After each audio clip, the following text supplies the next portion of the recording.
What should you absolutely be eating every day for good skin? Definitely dark leafy greens. Okay. So anything you like, whether it's kale, chard, spinach, broccoli, moringa, I've been having a lot of And lately. do you have the powder form or do you have fresh moringa? I like it fresh. Okay. Yeah, I mean, you could. I think fresh is always nice. And how do you eat it?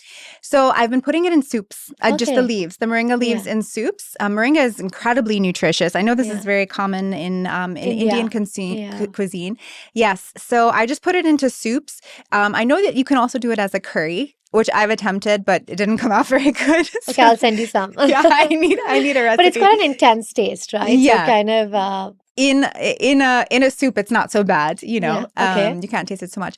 So anyway, so dark leafy greens, I think every day. And just for your other greens, I think the simplest way to eat them is to just saute them with garlic and olive oil and add a little salt, and it's yummy.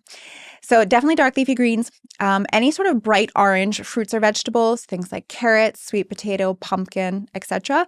These are going to be a source of beta-carotene, which our body converts to vitamin A, which is really important for clear skin. Vitamin A helps with cell turnover. So that's really important.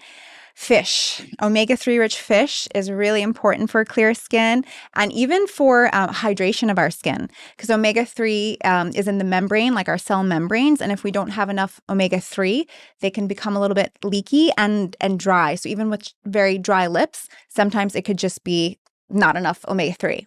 So omega-3, so that includes things like wild salmon, anchovies, sardines. And I also love cod liver oil. I don't know. Yeah, if you've ever taken that. I'm vegetarian. Oh, you're vegetarian. Yeah. Okay. So cod liver oil has omega-3, vitamin A, vitamin D. So as a vegetarian, it's really important to have flax seeds, chia seeds, walnuts. Which is actually my next question, because almost 39% of Indians are vegetarian. Yes. So yes. So vegetarians, and how do they get their omega-3? So omega-3, if you're vegetarian, you definitely want to make sure you're having seeds. Okay. Like the flax, chia, hemp seeds, walnuts are also a good source of omega-3. Some dark leafy greens also have omega-3, like purslane, for example, is a type of green that is pretty high in omega-3. Okay. So you want to make sure you're getting your omega-3. You can also they have these like algae, so like seaweed can be high in omega-3 as well. Seaweed is also a superfood. It is so rich in different minerals. So I try to encourage people to eat seaweed on a regular basis because it just has such a wide variety of minerals. And seaweed is the wrap around the sushi, right? Exactly. Okay. But there's many different types. So that's nori, but there's all different types that you can make like into a salad, or there's just so many actually different ways to use seaweed crackers. Seaweed crackers. They even have roasted seaweed sheets like as a little snack. I like to roll avocado. Like you can just take the sheet and put avocado in there. It's very nice. Okay. Nice. Yeah. Do you believe in food grouping?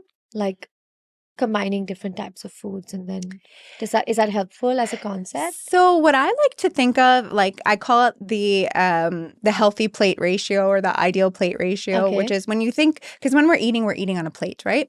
So you want about half of your plate to be veggies, and that could be any veggies you like, cooked any way you want or raw, and then you want about a quarter of your plate to be protein. So that could be plant-based or it could be animal-based. And then that other quarter of your plate could be some sort of complex carb. So maybe it's, wild rice, or, maybe it's a starchy vegetable like sweet potato or whatever, and some healthy fats on top. So maybe you drizzle olive oil on top, or you put some nuts and seeds on top, or avocado, whatever. And when you get all the different those foods into your plate, you're kind of automatically ensuring that you're having a balanced diet and getting a variety of nutrients and making sure you're getting enough protein and you're getting enough fiber and you're getting enough healthy fat when you think of it like that. So how do you eat pizza, chocolate, ice cream and not break out? Oh, that's a good question. Well, actually, there are some tricks. You know what? Okay. Because listen, I love I'm Italian, so I go to Italy and I like to have a slice of pizza. I like to indulge. Just a slice? Well, probably a few more than a slice. But what I would do first, you want to eat your vegetables. So the fiber from the vegetables, it actually coats your intestines so that you don't absorb so much of the sugars when you're eating them. So first, start with a salad or start with some veggie starter, something, okay? Then eat your protein. So whatever that is for you, and then you have the pizza or the pasta. And when you do it that way, it actually helps to keep your blood sugar more stable instead of going on that crazy up and down roller coaster. Okay. Is there any foods that someone should definitely avoid if they're having acne or skin issues of any kind? I would say you want to be mindful of vegetable oils. So vegetable oils are found in a lot of foods, like things like corn oil, soy oil, canola oil, etc. These are very high in omega-6 fats, which increase inflammation in the body. So we are going to eat them from time to time, especially if we're eating out or we're eating any packaged foods. We are going to eat them. So I don't think we need to be terrified of them, but we do want to minimize them. So, especially at home and when we're in control of kind of what's being cooked, what's being eaten. Yeah. Exactly. So when you're at home, you're in control, use healthier oils.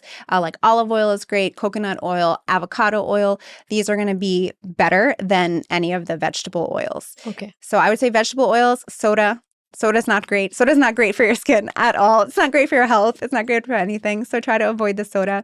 But then other than that, like I think there is a place to have pizza and to have, pasta and cookies and all of these things. But maybe we just upgrade them, right? We choose the healthiest version of them that are made with better ingredients. And we still prioritize our vegetables and our protein and our healthy whole foods.